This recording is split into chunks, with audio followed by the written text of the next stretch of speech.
Welcome back everybody. Today we are going to be talking about Yorkshire Grit abrasive paste. Today we're going to be focusing on the original of the two. So yeah, well, let's head over to the lathe and we'll show you the correct way of how to apply Yorkshire Grit abrasive paste. Okay, so I brought you over to the lathe now. We've got a piece of ash here. I've already obviously turned it and I've sanded it up to 240 and I've wiped it down with some methylated spirits, also known as denatured alcohol, just to clean out all of the pores. Now what we want to do is we want to give it a coat of sanding sealer. So there's many types of sanding sealer you can use. My choice is a spray sanding sealer. You can also use a wipe-on sanding sealer as well. So let's just quickly get that put on and we'll get started.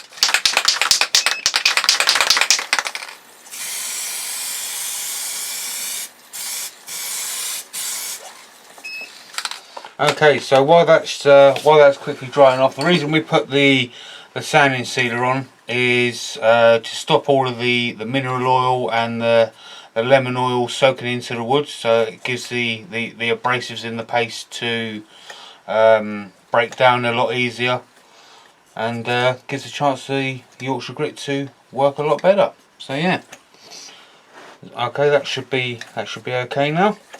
So onto the paste. So there's the abrasive paste, as you can see.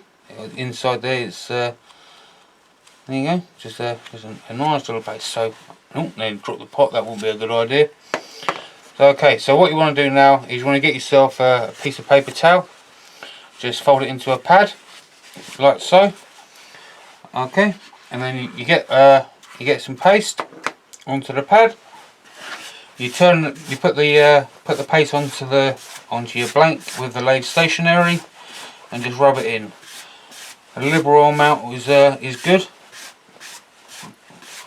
So then you just rub it on, and then what you do, you put your lathe onto around about 500. So I'm going 478 at the moment, so that's good.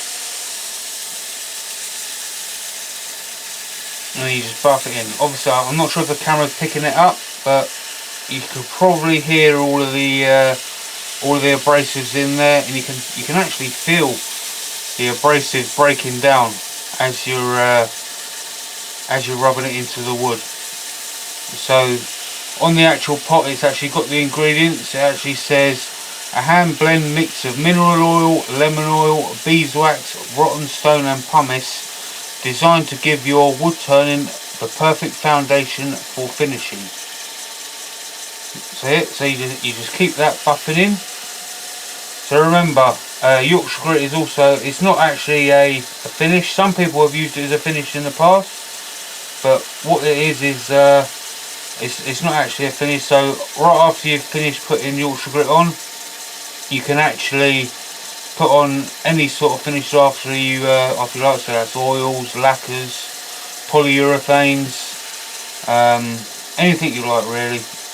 But like I say, you can use Yorkshire Grit as a finish, just because the simple fact it's got beeswax in it as well. So you just keep buffing this in until the paper towel comes off clean. So you can probably hear already that the Yorkshire Grit is broken down quite significantly already. But yeah, you keep buffing it in. And after it's all buffed in, you should end up with the equivalent of around about 800 to 1,000 grit. So okay, so that's basically that's buffed in enough where we shouldn't get any splatter. So what I'm going to do is I'm going to turn the lathe up a little bit. We're going to go up to about 750 now, and we're going to keep buffing it in a bit more.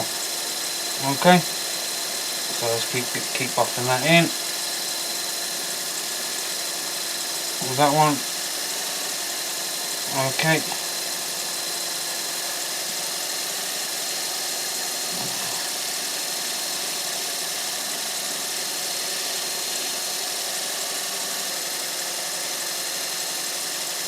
There we go.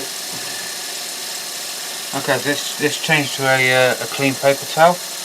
Like I say, you want to keep buffing this in until you get no residue left on the paper towel.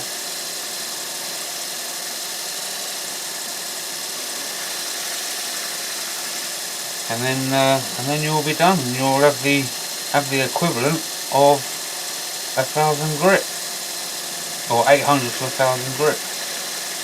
You see there's still a little bit left there, but we'll keep putting that on.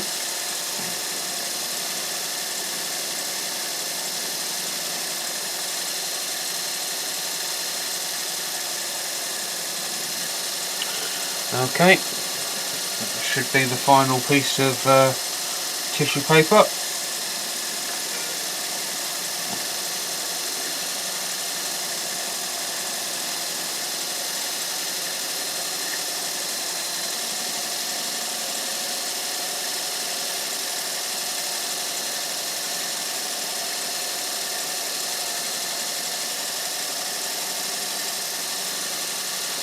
Okay, and just to be on the safe side, we'll quickly go one more, just to show you.